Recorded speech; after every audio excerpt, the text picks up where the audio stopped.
Hey, welcome back to Enjoy Spoonful. I think you know what the day it is? No? Really? Really? Are you joking? Come on. Okay, I'll show you the secret. It's Cinnamon Roll Day. Roll the intro.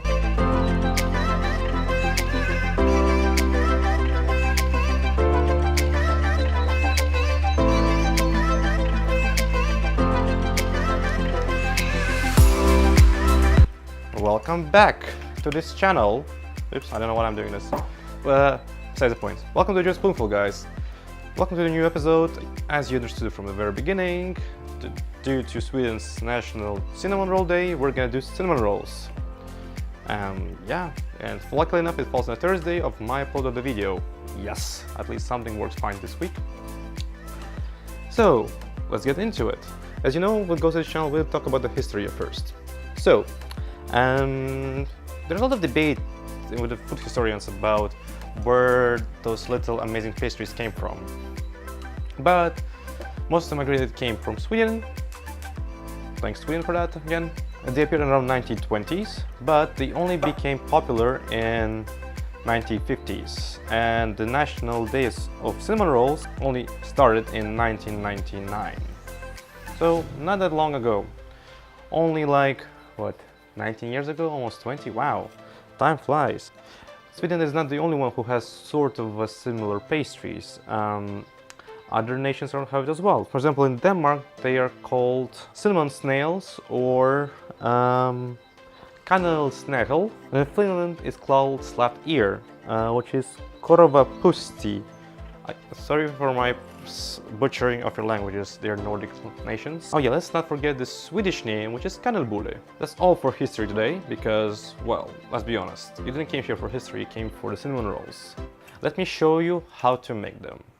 First, grab a big bowl, put your dry ingredients, which is flour, sugar, and yeast, depending if it's a dry active yeast or instant active yeast. If it's dry activated yeast, then you have to put it in a warm liquid, which in this case is going to be milk and butter. Make sure that the milk and butter are not too hot because you're going to kill the yeast, and we don't want that because dough ain't gonna rise. If the temperature is alright, just to check that, just put your finger in and you'll see if it still doesn't burn you, it's great. If it's lukewarm, it's even better. So first, when you put all the dry mixed things in the bowl, mix them well. After that, you put in the liquid ingredients in. And of course, guess what? You mix them again until you start making a dough. It's becoming one little big shape. You start rolling it on the bowl. Then you put it out of the bowl and start kneading it like a proper bread. Nothing hard about kneading, by the way, guys. It's just taking your piece of dough, stretching, put it back together, stretching, put it back together.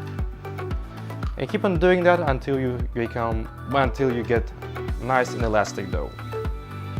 How you can check that is when you press the finger on the dough and it springs back, you know it's ready. After that been done, put it in a bowl.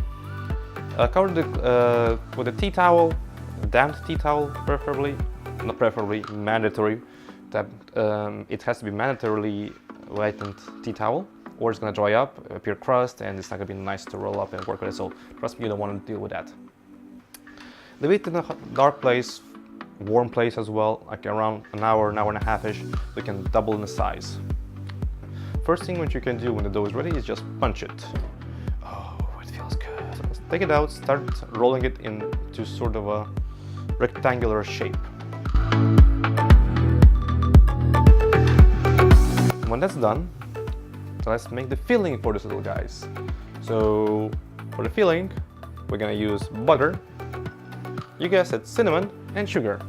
So put it all in the bowl, mix it all together, make sure the butter is soft, because when we're gonna spread it on the dough, we don't want to rip it apart, because again, it's gonna be a bit tricky to recover from that.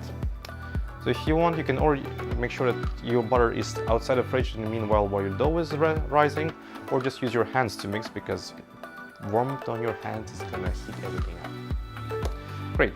When everything is mixed and homogeneous, slap it on the dough, start spreading it with your hands, get all in on it, start feeling the dough, massaging it, show your love, give your love, yes, good, perfect.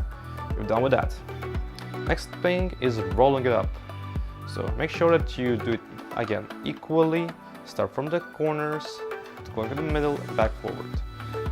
When it's all done, when you're rolled up, start chopping it in equal pieces, and when you're done with that, put them in the, what I prefer to do is in the muffin tins.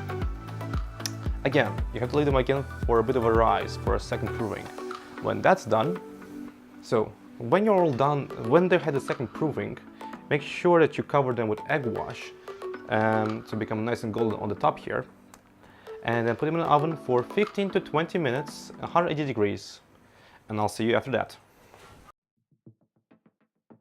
Whew. And so guys, after baking them for 20 minutes, they're looking like this. So what they do in Sweden, they usually have this called fika time, when they sit down with like friends, close friends, family, drink tea, or hot beverages.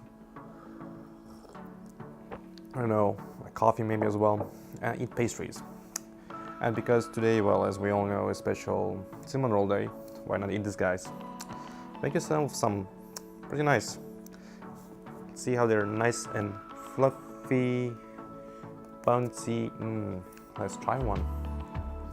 Oh yeah. Got this roll of sugar and cinnamon.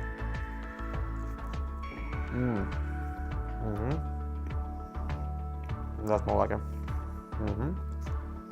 I'm not a fan of too sweet cinnamon buns like you can find in the different places. I'm gonna mention which ones. Oh, see, I didn't put any icing as well. Because normally in Sweden, they just put sugar pearls, so like big crystals of sugar. I couldn't find them here in the Netherlands, or I didn't look well enough.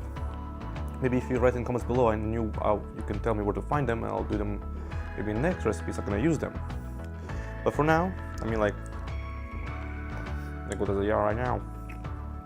Fluffy, caramelly in a way. Perfect for lizard. Well, thank you for watching, guys. I hope you enjoyed this episode. If you did, please click on the like button. Share with your friends if you want them to make it for you to come out. Not everyone wants to make it. Well, I mean, I'm like cooking it, so I don't mind making them. Oh yeah, I'm gonna have my own fika with Chewy and Darty. And I'll see you next time. Cheers, guys.